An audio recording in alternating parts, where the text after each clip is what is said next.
Então o Museu Zoológico, né, Auro Miller, ele... Aquela mesma coisa que eu falei antes das gerações, né?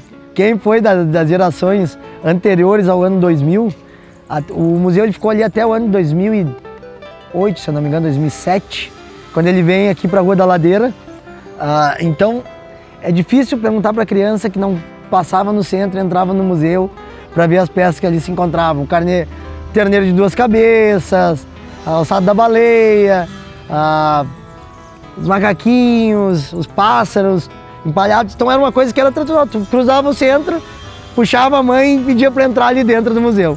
Áureo Nicolau Miller nasceu de um pai suíço, uma mãe riopardense brasileira, no que hoje nós conhecemos como Casa Velha, próxima à Ponte Seca, no bairro Ramis Galvão. Na época era distrito do Couto. Desde criança ele se interessou, assim como os irmãos, por estudar, que era um viés da família, isso era importante para a família. Então Áureo estudou no Colégio Anchieta, em Porto Alegre, onde conheceu o padre Pio Buck, e esse padre foi o fundador e diretor do Museu de Ciência do Colégio Anchieta. Ali iniciou o conhecimento e o interesse do Áureo por taxidermia, né, por espécies animais, por conhecer a natureza. Mais tarde, nos anos 44 e 45, ele fez parte da Força Expedicionária Brasileira, foi um dos nossos pracinhas. E no seu retorno para cá, foi feita uma festa belíssima no que hoje nós temos ainda como o Grêmio União, ali em Ramis Galvão. Essas comemorações, essas atividades, essa ligação dele com o Rio Pardo foi tão importante que ele se envolveu em causas cívicas. Era membro da Liga da Defesa Nacional, participava de campanhas sociais e campanhas civis na defesa da honra, na defesa do dever e do patrimônio de Rio Pardo também. Hoje nós estamos aqui no Museu Zoológico Tenente Áureo Miller, né? O Áureo Miller foi um militar, foi tenente, né, da Força Expedicionária Brasileira, da FEB, né?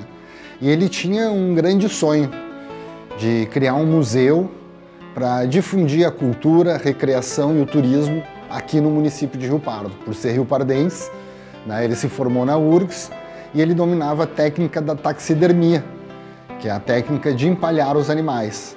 Aquela coleção, desde criança que ele tinha interesse em animais, principalmente em aves, ela se incrementou. Quando ele voltou da guerra, ele chegou em Rio Pardo com um papagaio, ganhou algumas araras e 2 águias que ficaram anos na família dele.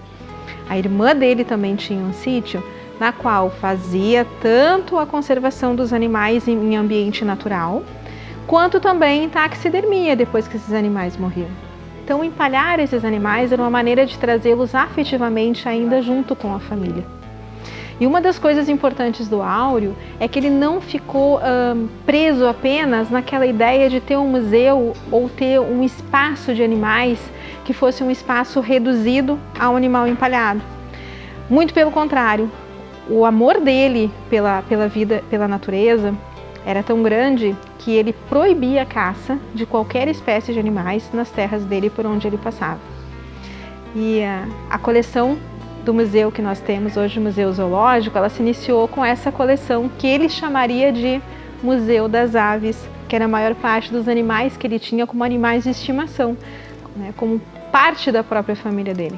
Quando a gente faz uma visita no museu, nós encontramos aves, mamíferos, né, encontramos ovos de pássaros, encontramos, né, uma das peças mais procuradas, assim, que é o terneiro com 2 cabeças, né, que é uma anomalia, que eventualmente, né, não são comuns, mas acontecem, né, no cotidiano.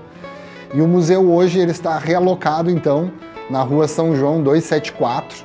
Todo o acervo, então, né, está em exposição aqui num novo espaço, as pessoas que queiram conhecer. Haviam mais de 200 espécies que ele tinha em taxidermia e que ele não pôde mais manter em casa, por isso ele fez essa doação ao município. E a essas espécies foram agregadas outras espécies também, que chegaram com o passar do tempo. Hoje nós temos quase 400 espécies ainda ali. A coleção do Áureo Miller foi adquirida pela prefeitura, né, com esse compromisso, né, de manter as peças e de que elas ficassem à disposição, então, né, como foi dito, como um museu, para que as pessoas pudessem ver, né, e conhecer muitos animais e aves que eventualmente alguns deles já estão em extinção, inclusive, e só, né, infelizmente, dentro de um museu que nós conseguimos, né, visualizá-los. Nos anos 79 e 80, a Prefeitura adquiriu essa coleção particular e mesmo durante esse período ainda, estando vivo, ele participava das visitas, das monitorias e das orientações. Auro Miller foi para Ramis Galvão e foi para Rio Pardo um exemplo de cidadão, um exemplo de civismo, um exemplo de defesa pelo ambiente e pela natureza. O Museu Zoológico não é um espaço onde estão os animais empalhados. O Museu Zoológico é um espaço onde estão boa parte da coleção daqueles animais que vivenciaram a família de Auro Miller. Eu digo que a gente tem algumas peculiaridades em Rio Pardo que outros municípios não têm. A gente vai para a sala de aula, eu digo como professor de história, e até pegar também a questão de professores de biologia, ciência. Tem coisas que se falam na escola e muitas vezes tu só fica na teoria com o aluno, né? Em Rio Pardo a gente tem essa riqueza. A gente pode pegar o aluno pela mão e levar ele lá no museu para conhecer. Pode levar no Museu Zoológico, pode levar no Museu Barão de Santo Ângelo, pode trazer aqui na Rua da Ladeira.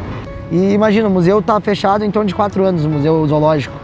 A gente vê os índices de visitação, eram mínimos. Se a gente for pegar lá no início da década de 2000, eram milhares de pessoas que visitavam ao longo do ano. Hoje, se a gente tem uma centena, é muito, justamente por isso. Então ele tem um valor histórico, cultural e principalmente, eu gosto de tocar nisso, que é o sentimento, um valor sentimental, né?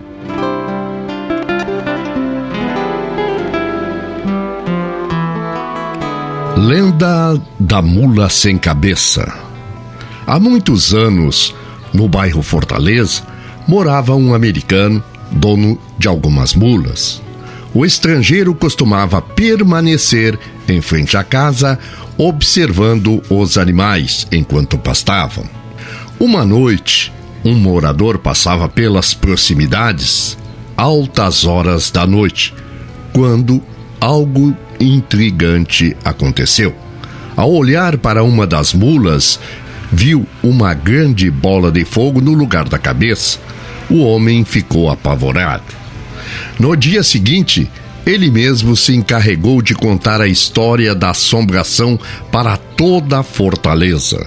Os moradores, intrigados com a história, não comentavam outra coisa. Logo, passaram a espalhar que a aparição significava que alguma moça estivera namorando um padre. E as moças da cidade, que zelavam pela sua reputação, tinham receio de se aproximar dos padres e levantarem suspeitas de terem sido dominadas pela maldição.